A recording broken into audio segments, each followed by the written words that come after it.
The second hand kept arriving at the top of the clock, as if it expected applause for doing its job. It clicked. It paused. It clicked again, patient, ordinary, almost polite. Somewhere behind the wall, something mechanical turned with a tired confidence. The same way it had turned yesterday and the day before that. The way it would keep turning, whether anyone listened or not. A mug sat near the edge of a table, its tea gone lukewarm. The surface of the liquid held a thin skin, trembling each time the floor vibrated, softly, as if the building itself was breathing. A pencil rolled an inch and stopped, rolled again, stopped again. No one picked it up. No one wanted to be the person who broke the stillness for something that small. A door opened the width of a hand. The air changed. A draft slid across paper, lifted a corner, let it fall. The door remained half open, undecided. Footsteps approached, then slowed, then did not cross the threshold. Whoever stood there seemed to listen first, as if the room might reveal what kind of face they needed to wear before entering. A match struck somewhere. The brief rasp sounded too loud, too sharp, like tearing cloth. The flame flared, small and furious, then steadied. A cigarette drew in a slow breath. The ember glowed and dimmed, a tiny signal repeating in the quiet. The smoke didn't rise quickly. It hesitated near the ceiling, unsure what it was allowed to touch. Someone cleared their throat and tried to make it sound like nothing. A chair creaked under careful weight. A sleeve brushed against a tabletop, making a dry whisper over wood. The whisper repeated, once, twice, like a habit that couldn't be stopped just because the air felt different. Paper was stacked in neat piles, edges aligned, as if order could be enforced by straight lines. A stamp sat beside an ink pad, clean, waiting.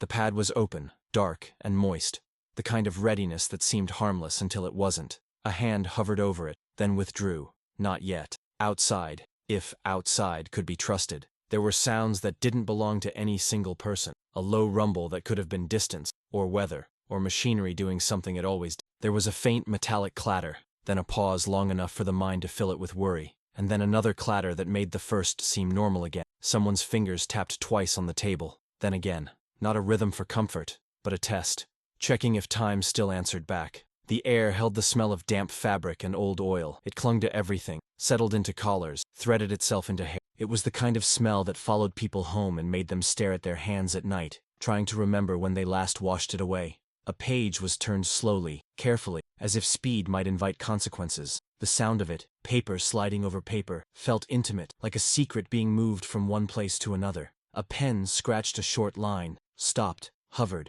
The tip pressed again, harder this time, and the ink bled slightly into the fibers. The writer paused, staring at the stain as if it had done something wrong. Somewhere farther down a corridor, a telephone rang once. It stopped. No one moved. Then it rang again, and this time the ring seemed to hang in the air longer than it should have, like it didn't want to be cut off. The sound faded only when a receiver was lifted, and even then the silence that followed didn't feel. It felt like the moment after a door closes, when you realize you may have just shut yourself inside. A voice murmured, too low to make out words, but the tone was careful, the way people speak when they don't want the room to hear what's true. A response came, equally careful. The receiver clicked back into place with more finality than a simple motion deserved. A window pane rattled softly, twice, as if someone had tapped a nail against glass from the other side. Nothing appeared there. Just the pale suggestion of movement beyond, blurred and indifferent. The clock kept going. The second hand kept arriving at the top. A breath was released, long and controlled. Another followed, smaller. In the quiet, even breathing sounded like effort, like something being managed. A hand reached for the pencil at last. It didn't pick it up right away. It only touched it, turned it slightly so it lay straight, aligned with the edge of the table. A pointless correction, a superstition. A person trying to convince themselves that the world still responded to small commands. Another chair shifted. Someone stood, then sat again, unable to commit to the act of leaving or staying. The room felt full without being crowded, as if invisible bodies were gathered there too. Expectations, instructions, unanswered questions. No one said where they were waiting for the message to come from. No one said what the message would mean. They let the walls keep those details, like the walls could be trusted to hold them without judgment. The only certainty was the way every sound seemed to arrive a fraction late, as if time itself was dragging its feet. And still, beneath all of it, there was that quiet sense, steady now, unmistakable, that whatever was supposed to happen next was already. There wasn't much time left for it to stay that way. The place revealed itself slowly, not with, but with habits. At the far end of the corridor, a stove ticked as it cooled, metal contracting with small, unwilling pops. Someone had brewed coffee hours ago, and the smell remained, stale and comforting, clinging to uniform and paperwork as if it belonged there. A clerk in shirt sleeves, his jacket folded neatly over the back of a chair, kept rearranging a tray of carbon. He slid the sheets into a precise stack, tapped the edges against the table, then slid them back as though alignment could keep the day from slipping. A map covered the wall, pinned at the corners, its surface worn where fingers had traced the same routes too many times. The lines were thin, the ink faded in places, the paper softened by humidity and breath. Colored pencils in a tin beside it, their tips blunt. The red one was shorter than the rest.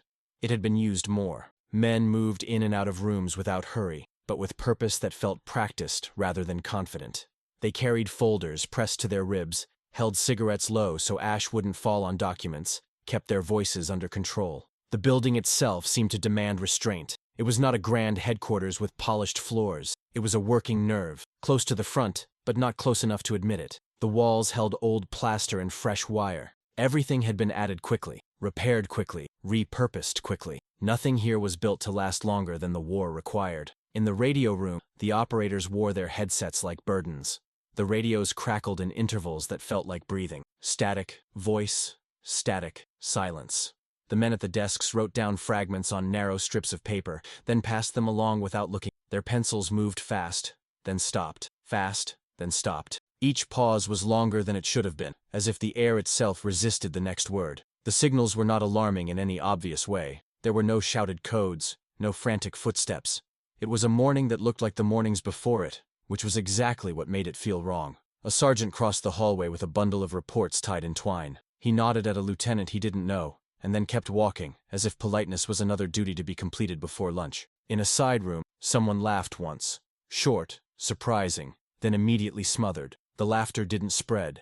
It died where it was born, leaving behind a faint embarrassment, as though the building had heard it and disapproved. Outside, the weather refused to commit. The sky held a low ceiling of cloud, not storm dark, just heavy enough to dull the edges of light seeped in through the windows in a flat, gray wall. It made uniforms look like the same shade as the walls. In the main office, a captain sat at a desk with the posture of a man who had learned to wait without appearing idle. He read the same paragraph twice, not because he couldn't understand it, but because reading gave his hands something to do. Beside him, an assistant kept a ledger open and pretended to review numbers. The assistant's eyes drifted to the clock every few minutes, always returning to the page as if caught. The clock was ordinary, the kind found in schools and railway offices. Its face was clean, its hands were steady. It did not know it was being watched with hatred. A runner arrived with a message slip folded into quarters. He didn't burst in. He knocked, entered, delivered it, and waited for acknowledgement. His cheeks were pink from the cold, his breath visible for a moment in the doorway. The captain unfolded the slip, read it, and nodded once. Nothing in his expression changed. "Thank you," he said, and the runner left. The assistant leaned forward by instinct, then stopped himself. He did not ask what the slip said. He did not need to. He could hear the difference in the room, the way the air tightened, almost imperceptibly, the way silence became more attentive. The captain placed the slip under a paperweight and returned to his report. He turned the page with deliberate care. He wrote a single note in the margin, then capped his pen. He did it slowly, with the precision of a man demonstrating that he still controlled his own movements. Someone in the corridor was humming, a low tune without words. It lasted for a handful of seconds before it stopped, as if the hummer had realized what they were doing and felt foolish. In the canteen corner, a pot of soup simmered. The smell of it drifted through the building, thick and reassuring. A young private spooned some into a bowl and ate standing up, eyes on the doorway as if expecting to be called away mid-bite. The routine was not just comfort, it was armor. Men checked watches they did not trust. They smoked cigarettes they did not taste. They argued quietly over trivial things. Whether the last batch of ink ribbons had been inferior, whether the courier routes should be rotated to avoid fatigue, whether the stove needed more coal. The arguments were gentle, almost tender, as though everyone understood the real subject could not be spoken aloud. At noon, someone announced the time, and a few heads turned automatically. It was an old habit, a way of marking hours when the days blurred together. For a moment, the building behaved like any workplace. Chairs scraped, papers were stacked. A couple of men stood to stretch their backs. In the briefing room, a major approached the map with a pointer in his hand. He tapped lightly at a section of coastline, an absent gesture, more thinking than instruction. The men around the table watched him with expressions that suggested they were listening, but their eyes flicked to the window now, to the dull sky outside. The major spoke in a voice that did not rise. "We'll continue as planned," he said, not loudly enough to challenge anyone, but firmly enough to be heard as policy. No need to complicate matters.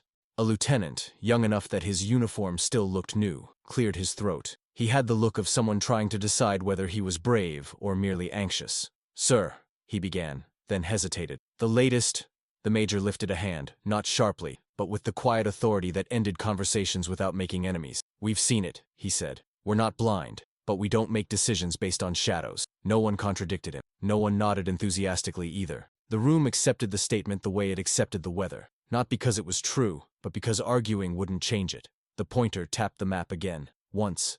Twice.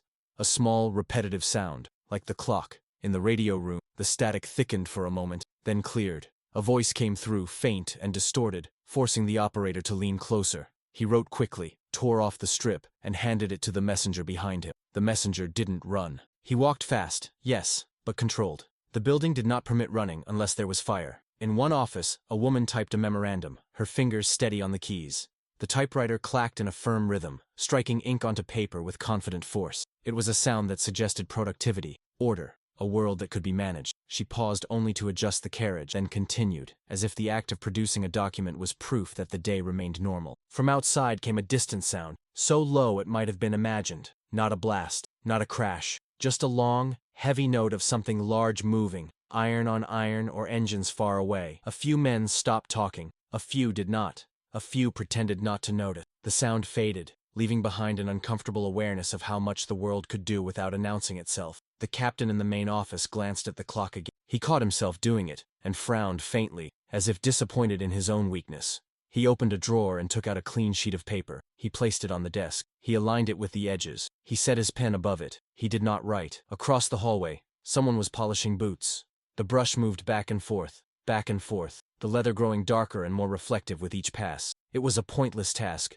The boots would be dusted within minutes, but the motion was soothing. The sound of bristles against leather was steady, controlled, familiar. In the briefing room, the major continued speaking, using words like contingency and coordination and supply. He spoke as if language could hold things together. The men listened, making small notes, nodding at predictable intervals. They looked like professionals, like soldiers, like people accustomed to pressure. But beneath the professionalism, there was a fragile optimism. Less a belief that nothing would happen, more a belief that if it did, it would happen later. Not today, not in this hour, not while the soup was still hot, not while the papers were still being stamped and filed. Time stretched in that way war taught it to. The minutes full of routine, the hours full of waiting, the day full of small actions that pretended to be control. And all through it, the building kept receiving tiny interruptions. Slips of paper, faint radio fragments, distant sounds that didn't fit, each one small enough to be dismissed, each one placed neatly under a paperweight, each one treated as something that could be handled when there was a better moment. The clock kept moving.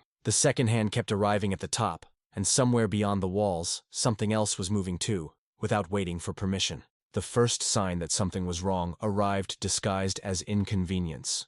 A radio operator frowned at his console, adjusted a dial, then adjusted it back. The static had thickened again, not dramatically, not enough to trigger alarms, just enough to make voices arrive blurred around. He leaned in, listening harder than usual, and wrote down what he thought he heard. When he hesitated over, he chose the safer one. The strip of paper was passed along like all the others. In the corridor, a courier paused at a junction, uncertain which route to take. Someone had moved a desk slightly, narrowing the passage by a few inches. He turned sideways to pass, muttered an apology to no one in particular, and kept going. The delay cost him maybe 3 seconds. No one noticed. No one measured it. A telephone rang in the adjacent office and rang longer than before. When it was finally answered, the voice on the other end spoke too quickly, then slowed itself down, as if remembering where it was. The reply was calm, almost rehearsed. "Yes," the officer said. "We're aware." A pause. "No, nothing definitive." Another pause, longer this time. "We'll note it." The receiver was placed back in its cradle with care. The officer did not look around to see if anyone had been listening. He straightened a stack of folders instead. At the map wall, a lieutenant stood alone, studying the faded lines. He traced a route with his finger, then stopped, his fingertip hovering just above the paper. The route looked the same as it always had. That was the problem. He pressed his finger down anyway, as if reaffirming it through touch. Behind him, someone cleared their throat. "Everything all right?" a voice asked. The lieutenant nodded immediately, too quickly. "Of course," he said. "Just checking distances." He stepped away from the map to make room for the next person, who did not actually need to see it. The map remained unchanged. In the canteen corner, the soup had begun to thicken. A cook stirred it, frowning at the bottom of the pot. "Too long," he muttered, more to himself than anyone. A private offered to fetch water. The cook waved him off. "It's fine," he said. "No one will notice." And they didn't. In the briefing room, the major paused mid-sentence. It was subtle enough that only the men closest to him saw it. A fraction of a second where his mouth remained open, waiting for a word that didn't arrive. He recovered smoothly, choosing a different phrase. "As expected," he said, continuing. "We'll maintain position." A captain across the table shifted in his chair. "Sir," he said, careful not to sound confrontational, "the timing on the last report seems delayed." The major finished for, "Yes.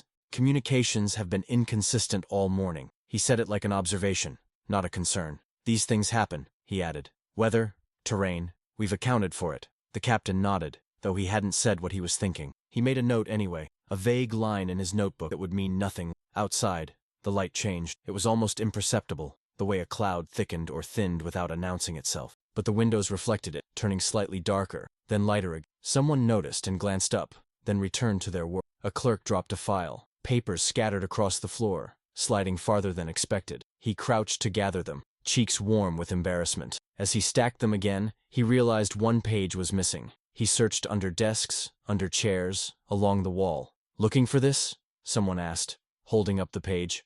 It had drifted farther than the others, carried by a draft from the open door. "Thanks," the clerk said, relief sharp in his voice. He placed the page back into the folder, but not in quite the right order. He didn't notice. No one else did either. In the radio room, a new voice came through, faint, distant, strained by interference. The operator wrote quickly, then frowned and crossed out a word. "Say again," he said into the microphone. Static answered. He tried again, slower this time. The response arrived, broken into fragments, each separated by long gaps of nothing. He pieced them together as best he could, guessing at context. When the message was passed along, it was already smoothed, its uncertainty sanded down into something easier to file. A messenger paused at the door of the main office, listening before knocking. He could hear voices inside, steady and controlled. He waited until one stopped speaking, then knocked. "Yes?" the captain called. The message was delivered. The captain read it once, then again. His expression did not change, but his thumb pressed harder against the paper's edge. "Very good," he said. "That's all." The messenger hesitated, then left. The captain folded the slip carefully and placed it beneath the same paperweight as before. He stacked another document on top of it, then another. The weight increased. The message did not. Down the corridor, boots echoed briefly, then faded. Someone had arrived from outside, bringing with him the smell of damp earth and cold air. He shook off his coat and stamped his feet once, twice. "Anything new?" he asked no one in particular. "Same as before," someone replied. He nodded, satisfied, moved on. In the briefing room, the major concluded his remarks. Chairs scraped as men stood. The sound overlapped awkwardly, then settled. A few quiet conversations began immediately, touching on logistics, schedules, the state of the roads. One lieutenant leaned toward another. "Did you hear about the delay?" he asked softly. "Which one?" the other replied. The first hesitated, then shrugged. "Never mind." They parted without resolving it. The clock advanced. Noon passed unnoticed.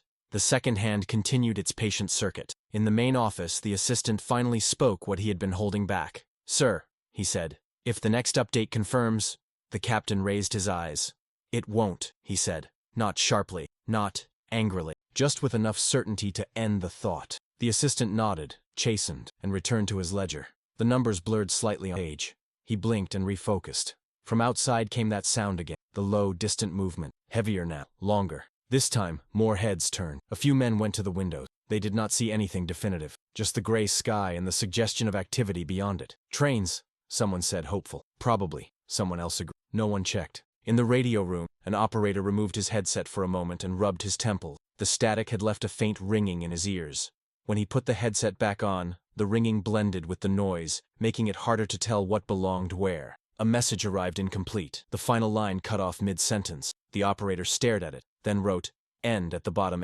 It was what the form required. In the corridor, a young private stood waiting for instructions that did not come. He checked his watch, then checked it again, as if the first look had been a mistake. He leaned against the wall, careful not to slouch. A superior passed by. "Carry on," the man said. The private nodded, relieved to have permission to do nothing. In the main office, the captain finally picked up his pen. He wrote 2 lines on the clean sheet of paper. They were cautious lines, conditional, leaving room for adjustment. He read them, then crossed out a word and replaced it with a softer. He leaned back, exhaled slowly, and listened. The building sounded the same as it always had. Radios murmuring, typewriter keys striking, boots moving, voices low and measured. The routines continued, steady and reassuring. But woven through them now were small inconsistencies, delays measured in seconds, messages missing pieces, sounds without clear sources.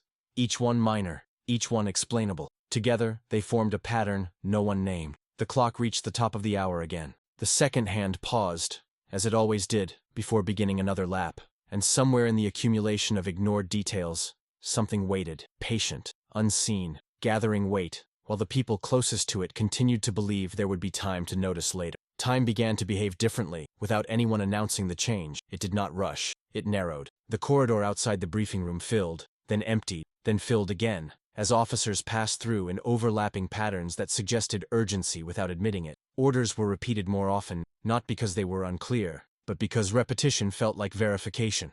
Men nodded too quickly. A few asked questions that had already been answered earlier in the day. In the radio room, one operator stopped writing altogether. He listened with his pencil poised above the paper, waiting for a voice that kept dissolving into static before it could finish its thought. When it finally came through, thin, strained, unmistakably human, he froze. He did not write the first version of what he waited for it to repeat. It did not. He swallowed and wrote the second version instead, choosing words that made sense together. When the strip was torn free and passed along, it carried certainty that had not existed at the source. A messenger took it, nodded once, and left. The delay between receipt and delivery was short. The delay between delivery and response was not. In the main office, the captain read the message twice. He did not reach for the paperweight this time. He set the strip down beside it, exposed, as if proximity alone might alter its meaning. He stood and crossed to the window, though there was nothing new to see there. Just the same dull sky and the same indistinct distance. Behind him, the assistant waited.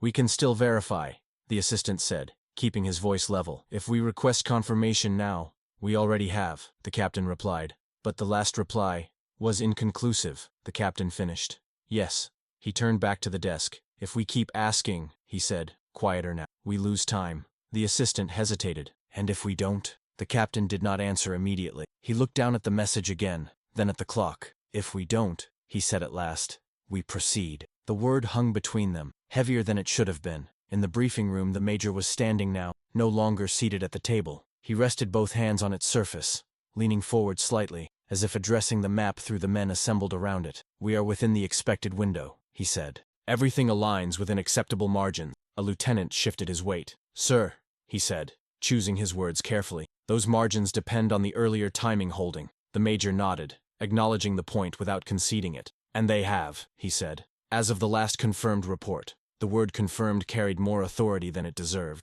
Another officer cleared his throat. "If the delay extends, it won't," the major said, gently this time. "We're not dealing with unknown variables, just friction." He straightened, smoothing the front of his uniform. "We wait," he said, "but we don't hesitate." The room absorbed the instruction. It was familiar. It fit the shape of everything that had come before. Outside the building, movement increased. Not dramatically, not enough to justify comment. Trucks idled longer than usual before pulling away. Footsteps crossed gravel and paused. Engines cut and restarted. The air carried a low vibration that was beginning to feel continuous rather than intermittent. A sentry near the entrance adjusted his helmet, then adjusted it again. He told himself it was too loose, then too tight. He settled on a compromise that satisfied neither concern. A junior officer arrived from another section with a sheaf of papers held too tightly. He waited at the threshold of the main office, watching the captain finish a sentence before stepping forward. "These just came in," he said. The captain took the papers, flipped through them quickly, faster than he had read anything else that day. He stopped on the second page,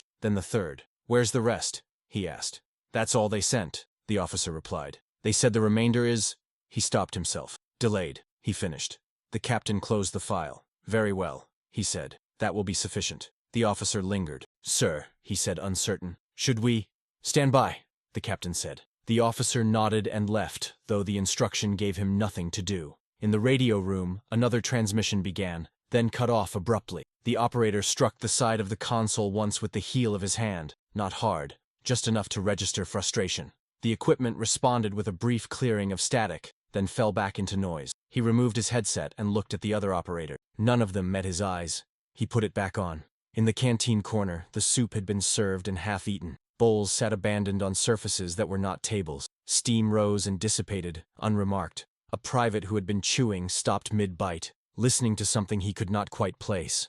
"Do you hear that?" he asked. "Hear what?" someone replied. He listened again. "Never mind," he said, embarrassed, and swallowed. In the briefing room, a runner entered quietly and handed a note to the major. The major read it once.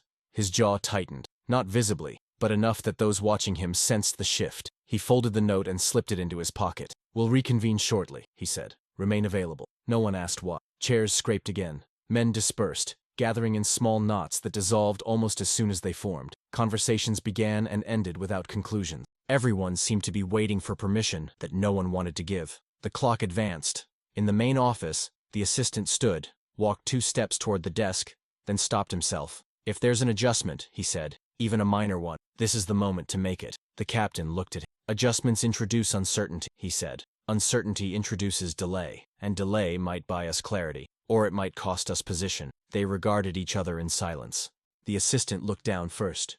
"Yes, sir," he said. Outside, the sky darkened by degrees too small to measure. A breeze picked up, rattling the window panes with more insistence than before. Someone closed a window halfway, then reconsidered and opened it again. The building seemed undecided about whether it wanted to hear the world beyond its walls. In the radio room, a message arrived marked urgent. It was shorter than the others. It did not contradict anything that had come before. It also did not confirm it. The operator hesitated, then passed it along anyway. This time, the messenger moved faster. When the captain received it, he did not read it twice. He read it once, nodded to himself, and placed it atop the exposed strip on his desk. 2 uncertainties stacked together, made to look like reinforcement. He reached for the telephone. His hand paused just before touching the receiver. If he lifted it, he could ask for clarification. He could demand a clean answer. He could interrupt the pattern that had carried the day this far. The clock ticked. The assistant watched, holding his breath without realizing it. The captain withdrew his hand. He straightened the papers instead. In the briefing room, the major checked his watch and said nothing. He listened to the muffled sounds of the building, the radios, the footsteps, the distant engines. "This is it," a young lieutenant murmured to no one in particular. "Is it?" someone replied. No answer came. Outside, something shifted in the distance, closer now, still indistinct, still unannounced. Inside, the final window remained open, not wide enough to notice from a glance, but wide enough to feel as a draft. No one closed it, and as the clock's second hand approached the top once more, the sense settled in. Not yet panic, not yet regret, but the quiet knowledge that whatever choice still existed was growing thinner by the moment, and that soon even hesitation itself would no longer be an option. The moment passed without ceremony. There was no signal to mark it, no raised voice, no sudden movement that could later be pointed to. It arrived the way a line is crossed in fog, by continuing forward and realizing too late that the ground feels different. In the radio room, an operator reached the end of a transmission and waited for the customary confirmation. His finger hovered over the switch, counting silently. 1 second, 2, 3. The static pressed in, thick and stubborn. He exhaled through his nose and flipped the switch anyway. The channel closed with a soft click. Routine. Necessary. The schedule demanded it. Another frequency would open soon. Another message would arrive, and the gap would be forgotten. But something had been in that gap. The operator wrote "end" at the bottom of the strip, tore it free, and passed it along. His handwriting was neat, his spelling correct. Nothing in the message suggested loss. In the main office, the captain glanced up as the strip was placed before him. He read it quickly, then folded it once, then again, reducing it to a narrow band of paper that fit easily between his fingers. "Log it," he said. The assistant hesitated. "Under which heading?" he asked. The captain considered for a fraction of a second. "Standard," he said. "No deviation." The assistant nodded and opened the ledger. He wrote the time, the source, the brief summary. The pen moved smoothly. The ink dried quickly. The ledger closed with a muted thump. Across the building, a runner arrived at the briefing room carrying a typed notice fresh from the machine. The paper was still warm. The major took it, scanned the contents, and nodded once. "All right," he said. He did not read it aloud. He did not share it with "We're aligned. Proceed accordingly." A few officers exchanged glances. Not looks of alarm, just brief acknowledgments. The kind shared when something expected finally arrives. One lieutenant opened his mouth to speak, then shut it again. He had felt the moment pass even as it happened. He could not have explained why. In the corridor, a door that was usually kept open was pulled closed to reduce noise. The latch clicked softly into place. The sound carried farther than it should have. Behind that door, a decision was recorded in duplicate. Not announced. Not emphasized. Simply recorded. Outside, Engines began to turn over in a more deliberate rhythm, not louder, just steadier, as if they had reached the point where stopping and starting was no longer efficient. A sentry received new instructions and repeated them back to confirm he'd heard correctly. The wording was nearly identical to what he'd been told earlier, just adjusted enough to require acknowledgement. "Yes, sir," he said. He took his post and did not realize it was the last time that post would mean what it had meant before. In the radio room, another operator glanced at the clock and frowned. "We missed the overlap," he said quietly. His colleague looked up. "By how much?" The first operator checked his notes. "Less than a minute," he said. "Probably nothing." "Probably." The other agreed. They returned to their work. In the main office, the captain signed his name at the bottom of a document he had not written. The signature was practiced, elegant. He added the date automatically, then paused, pen still touching paper. He looked at the numbers he had written. They were correct. He lifted the pen and placed it back in its holder. The assistant gathered the signed pages and placed them in a folder marked with a neutral. The folder joined others in a tray already crowded. The tray slid into a cabinet. The cabinet closed. Down the corridor, someone adjusted a schedule posted on the wall. They moved a small paper marker from one slot to the next, aligning it with the current time. The movement was precise, final. In the briefing room, the major checked his watch again and nodded to himself. He folded his arms, then unfolded them, then rested his hands on the table. "That's settled," he said. No one asked what that referred to. A junior officer felt a sudden urge to step outside, to breathe fresh air, to look at the sky without glass between them. He did not act on it. There was no instruction to leave, and leaving now felt improper. In the canteen corner, the soup had gone cold. Someone dumped a bowl into a bin and rinsed it out without thinking. The water ran longer than necessary. In the radio room, a transmission arrived late. It was clearer than the others, stronger, urgent. The operator leaned forward, heart rate quickening as the words formed. He wrote them down. He read them back to himself. Then he hesitated. The message did not fit cleanly with what had already been logged. It did not contradict it outright. It simply existed at an angle, close enough to matter, far enough to be inconvenient. He looked at the clock. The scheduled window had closed. Protocol was clear. He marked the message as received outside the window and placed it in the secondary. It would be reviewed later. The moment passed. In the main office, the captain stood and straightened his jacket. He checked the position of his cap on the hook, adjusted it slightly, then left it. He took one last look at the papers on his desk. Everything was in order. He turned off the lamp. In the hallway, footsteps converged and then separated again. People moved with purpose now. Not urgency, but inevitability. The building felt different. Not louder, not faster, but committed. Outside, the low vibration that had lingered all day became continuous. It was no longer something that came and went. It was simply there. A window rattled once and then stilled. In the briefing room, the major spoke quietly to a small group. "We're past the adjustment phase," he said. "From here on, consistency matters." They nodded. No one suggested otherwise. In the radio room, the operator who had closed the channel earlier rubbed his hands together, trying to warm them. He could not shake the feeling that he had forgotten something small and important. He reviewed his notes. Everything was accounted for. The clock advanced. The second hand reached the top and did not pause. It moved straight through, unbroken. Across the building, systems settled into their next state. Messages routed, orders distributed, positions held. No alarms sounded, no one ran. And in that quiet continuity, in the filing of a message, the closing of a channel, the signing of a name, the last thin margin dissolved, unnoticed, leaving behind only forward motion, steady and irreversible, carrying everyone with it whether they felt it or not. The building seemed to hold its breath, not all at once, not dramatically, but in layers, each room suspending itself in its own quiet, each corridor stretching into a narrow tunnel of sound and expectation. The routines did not stop. They slowed, refined themselves, became careful, as if noise itself had become a liability. In the radio room, the operators sat straighter now. No one spoke unless necessary. The static persisted, but it no longer surprised anyone. It had become part of the environment, like the hum of power lines or the distant vibration. But one operator adjusted his headset, then froze, listening to something just below intelligibility. He held still for so long that his neck began. Nothing resolved. He wrote nothing. Across the hall, the typewriter sat idle for the first time all day. The woman who usually worked it rested her hands in her lap, fingers slightly curled, as if still remembering the shape of the keys. She stared at the blank paper threaded into the machine, waiting for a reason to strike it. The reason did not come. A door opened quietly and closed again. Somewhere else, a chair was nudged into a more orderly position. Small acts of alignment continued, people straightening objects, adjusting their clothing, checking watches they no longer trusted. The need to prepare had not vanished. It had simply run out of useful direction. In the main office, The captain stood near the window without looking through it. His reflection stared back at him in the glass, older, more rigid than he remembered being that. He adjusted his collar, then stopped himself from adjusting it again. Behind him, the assistant sat silently, hands folded, eyes fixed on a point between the desk and the wall. He had stopped asking questions. He had also stopped pretending that answers would arrive in time to matter. The telephone sat untouched.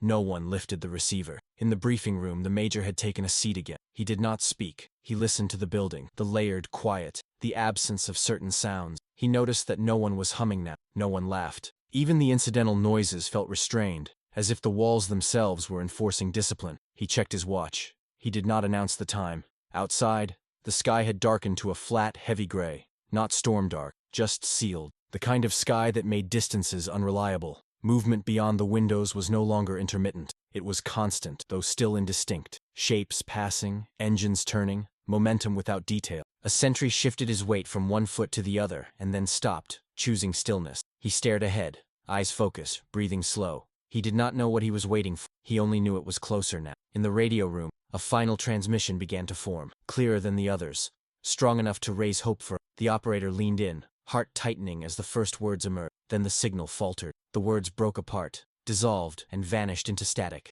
The operator waited. Nothing followed. He stared at the empty line on the page, pencil poised. He could guess. He could infer. He could fill the silence with something that felt complete. He did not. He lowered the pencil. The page remained blank. Down the corridor, a runner stood with nothing to carry. He checked his watch, then let his arm fall to his side. The habit of motion had nowhere left to go. In the canteen corner, someone rinsed a cup and set it upside down to dry. The clink of ceramic against metal sounded louder than it should have. No one commented. The clock continued. Each second landed cleanly, without hesitation. In the main office, the captain finally turned from the window. He looked at the desk one last time, at the neat stacks of paper, the closed ledger, the empty space where new information should have been. He did not sit. He did not speak. He simply waited. Across the building, others did the same. Standing, sitting, listening, breathing. Each person suspended in their own private moment of anticipation. Aware now that whatever came next would not ask to be noticed. The air felt dense, charged,